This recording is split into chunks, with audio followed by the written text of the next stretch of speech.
Chapter 8. The hallway in the church paved the way to the altar. Silent prayers echoed from the walls, whispers from the lips of sinners. The priests wore robes of red and black, always with their hoods pulled up.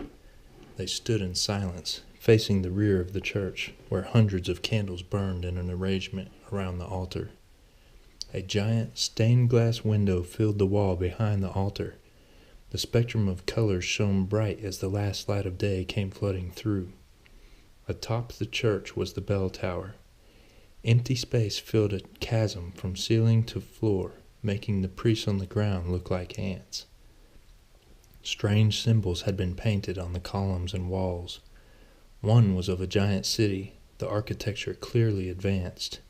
A six-pointed sun sat directly on top of it. On another column was an outstretched hand, palm up. 3 pyramids sat there, the largest one in the middle. Another symbol of a giant bird with outstretched wings had been carved into the wall. The bird held a short sword in one of its talons and a book in the other. The sound of 2 large oak doors at the front of the church bursting open broke the silence. Boots clicking on the marble floor echoed off the walls. As the footsteps made their way to the back of the hallway, the priests held their silence, never moving. Victor stopped at the back of the hallway, his eyes falling on the altar. A large marble stone sat centered of the altar 3 steps high, the candles flickering around it. Smaller stones lie scattered around it among the candles. Victor looked up at the stained glass. In the middle was a large open eye, softly twinkling in the sunlight. He stared at it for a span, then turned and walked into one of the many rooms that could be found throughout the hallway. He closed the door behind him. A small man jumped from behind a desk. His long, black, oily hair fell to his shoulders.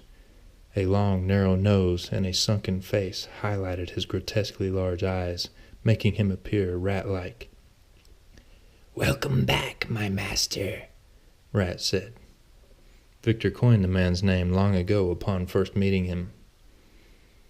"How have things been progressing in my absence?" Victor asked, walking to sit behind the desk. Rat scurried out of the way.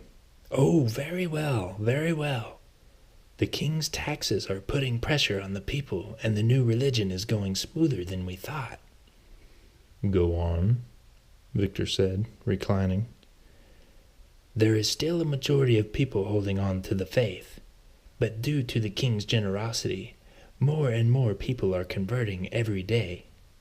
The rat man snickered. "Seems like sheep will do anything for some food and shelter."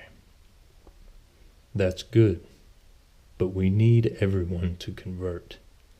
Rebel groups and people that go against the grain can be troublesome," Victor said.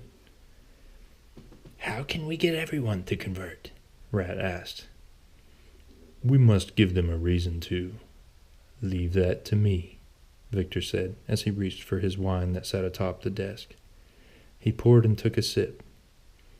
"There will be a trial soon. You are not to speak to anyone beforehand." "Do I need to know any details?" Rat said. Victor sighed. "Not right now. I will inform you later."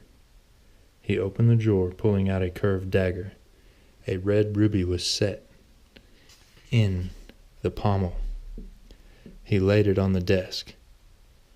"There will be an event that will take place here in the capital tomorrow. It will be," he paused, searching for the words, "rather dramatic." Rat looked at the blade. "What's that for?" Victor smiled. "The high priest and I are going to have a heart-to-heart."